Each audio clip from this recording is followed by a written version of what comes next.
최근 중국의 한 커뮤니티에 올라온 한 중국인 유학생의 글이 화제입니다. 해당 유학생은 유학 비자가 끝난 이후 비자를 얻어 한국의 유명한 패스트푸드점에서 아르바이트를 하며 지내고 있다고 하는데요. 이 여성의 글은 순식간에 반응을 많이 얻어서 약 3천만 조회수를 얻기도 했습니다. 이 글 뒤에는 댓글들이 많이 달렸지만 찬반 여론이 많았는데요. 해당 글의 내용은 이러했습니다. 나는 한국에 오래전에 유학 왔던 사람이다. 한국 유학이 끝난 후 나는 특정 비자를 통해 한국에 입국했고 지금은 사람들과 함께 생활하기 위해 유명 패스트푸드점에서 일을 하고 있다. 여기는 서울에서도 유명한 관광지에 위치한 곳으로 한국인 손님들뿐만 아닌 일본인들과 중국인들 그리고 서양 사람들도 많이 오는데 우리는 여기서 일하면서 각 나라 사람들의 차이점을 쉽게 볼 수 있다. 그렇게 오래 일한 내가 한 가지 확실하게 말해줄 수 있는 것은 중국 남성들은 잘 모르겠지만 중국 여성들은 어떻게 해서든 꼭 한국에 와서 살아야만 한다는 것이다. 중국에서 사는 것은 그들에게는 큰 손해다. 지금 내가 하는 말이 이해가 되지 않겠지만 다 들어보면 완벽하게 납득을 할 것이라고 생각한다. 우선 첫 번째로 한국과 중국이 다른 큰 이유를 알려주겠다. 그것은 바로 임금이다. 만약 맥도날드에서 종업원으로 일한다고 치자. 중국에서는 같은 아르바이트 자리에 뽑힌다고 하더라도 여성의 임금이 남자보다 항상 적은 것이 원칙이다. 아무리 똑같은 일을 하더라도 결국 남자가 더 몸을 많이 쓴다는 이유가 있기 때문에 무조건 남자가 월급을 훨씬 많이 받는다. 하지만 한국의 경우는 완전히 다르다. 한국은 같은 자리에서 일하는 종업원이라면 남자든 여자든 할 것 없이 월급이 똑같다. 최저임금도 여성과 남성은 서로 똑같으며 일을 하면서 남성이 더 힘든 일을 한다고 하더라도 우리의 위치와 종업원이라는 직업이 같다면 무조건 남성과 여성의 임금은 똑같게 적용된다. 이것을 믿지 못하는 중국인들이 많을 것이라고 생각한다. 하지만 한국에서 이것은 당연하게 인식되는 것이다. 당장 한국인들에게 이것에 대해서 한번 물어보라. 그들은 오히려 아르바이트에서 여자가 남자보다 돈을 덜 번다는 사실 자체를 놀라워할 것이다. 한국의 여성 인권은 현재 아시아 최고 수준이다. 하지만 그럼에도 한국에서는 사회적인 문제들이 많이 일어난대. 한국의 여성 교육 수준은 중국에 비하면 매우 높고 그들의 인권은 세계에서 가장 높은 편인데도 불구하고 한국에서는 여성 페미니스트들의 활동이 아주 활발하게 이루어지고 있다. 현재 내가 한국을 봤을 때 여자라면 한국이라는 나라는 오히려 남자들보다 살기 좋은 곳이라고 생각된다. 다들 알고 있는 것처럼 이곳에서 남자로 태어나면 군대라는 곳을 가야 하며 결혼을 하고 나면 여성이 일을 하는 것에 대해 오히려 나쁜 것이라고 생각하는 사람이 많다. 중국의 경우는 결혼을 하면 남자가 쉬고 여성이 오히려 일을 하는 경우도 많은데 한국에서는 그렇지 않다.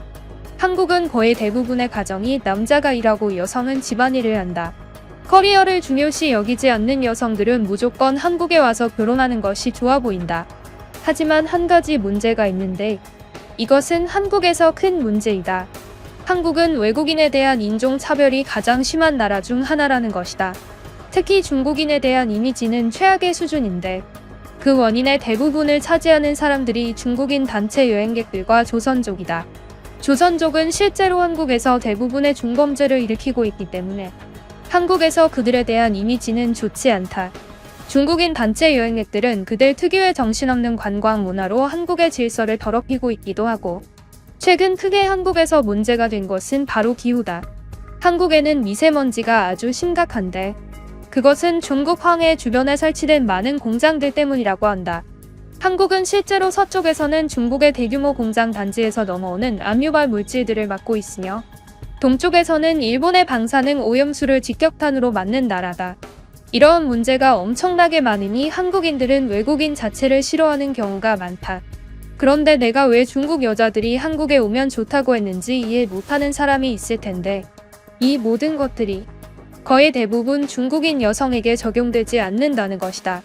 실제로 한국에 오려는 대부분의 중국인 여성들에게는 한국이라는 나라를 관광하는 것보다 더 큰 목적이 있다. 관광보다 더욱 큰 목적. 그것은 바로 성형수술인데 한국의 성형수술과 의학기술은 세계 최고 수준이기 때문에 많은 중국의 여성들이 한국의 영화배우나 가수들이 실제로 이용했던 성형외과를 가려고 한다. 그렇게 성형을 받은 중국인 여성들은 대부분 한국인같이 생겼다. 실제로 말을 하지 않는다면 한국인들은 중국 여자와 한국 여자를 비교하지 못한다. 한국인 남자들은 특히 중국인 여성들에게 잘해주는데 그들 대부분은 중국이라는 나라 자체를 좋아하지 않더라도 만약 중국인 여성이 한국인같이 생겼거나 성형수술로 인하여 아름답게 생겼다면 그 남성들은 중국인 여성을 싫어하지 않을 것이다. 그들은 국가를 싫어하지 사람을 싫어하는 것이 아니라는 말을 자주 한다. 하지만 여기서는 큰 예외가 하나 있는데 자꾸 이런 말을 해서 미안하지만 이러한 성형 효과는 조선족 여성에게는 적용되지 않는다. 아무리 아름답다고 한들 조선족은 정말이지 한국인들에게 환영받지 못하는 사람들이다. 나의 모든 이론은 오로지 중국의 한족들에게 적용되는 것들이다.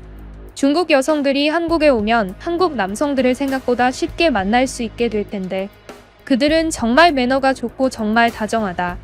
하지만 그들은 다소 공과 사가 확실한 사람들이기 때문에 중국의 남성들보다 일을 관련된 것에 매우 냉철하다. 그들은 여자친구보다 일을 더 중요시 여기는 경우가 많다. 그들은 결혼을 매우 늦게 하며 아이를 낳는 것에 대해 부정적으로 생각하는 사람이 많다. 그런 부분에서 다소 중국 여성들이 한국 남성과 마찰이 있을 것이라고 생각한다. 하지만 성격은 어느 정도 잘 맞기 때문에 한 번쯤 사귀어보는 것도 나쁘지 않을 것이라고 생각한다. 한국인 남성과 중국인 남성에게서 가장 다른 점은 남자가 힘이 세다는 고정관념을 한국인들이 가지고 있다는 것이다. 예를 들면 중국에서는 여성들이 슈퍼우먼이라는 이야기가 많다. 남자를 위해서는 무거운 것도 들 수 있고 남자를 지원하기 위해서 일도 열심히 한다는 것이다. 하지만 한국은 다르다. 한국은 기본적으로 힘이 있어야 하는 일을 남자가 도와주는 경우가 많다.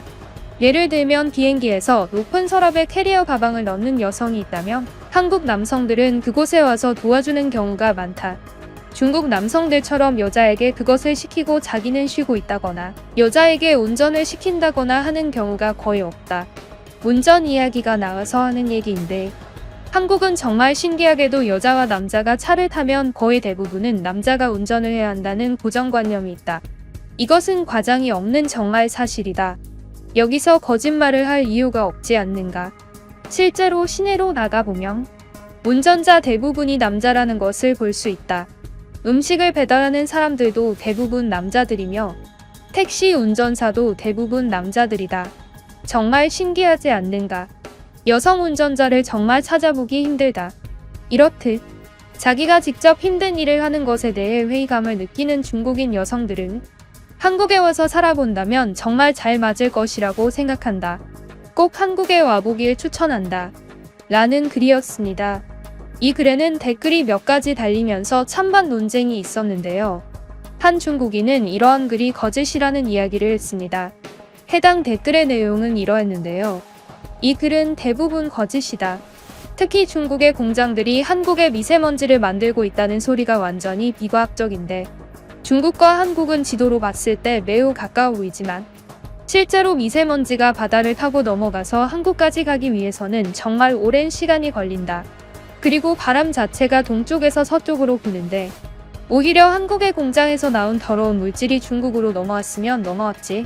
절대로 중국이 한국을 피해주진 않는다. 아마 일본과 한국에서 쌓인 공장의 더러운 미세먼지들이 중국에 많이 넘어오는 것으로 알고 있다. 아무래도 이 글은 반동 분자가 쓴 글이 아닐까 싶은데 실제로 한국은 매우 살기 힘든 나라다. 그 나라에서 보여주는 출산율을 보면 알 수 있는데 그들은 아이를 아무도 낳지 못하고 있는 수준이다. 한국의 경제는 붕괴했고 서울의 거리에는 노숙자들이 즐비한다. 당장 밥 먹을 돈이 없어서 구걸하는 사람은 엄청나게 늘어났고 한국의 사회는 굉장히 위험하다. 특히 그렇게 위험한 곳에서는 여성이 살기 힘들어지는데 거리가 위험해서 강도나 못된 범죄자들이 많고 여성들은 그런 거리를 다닐 수 없기 때문이다.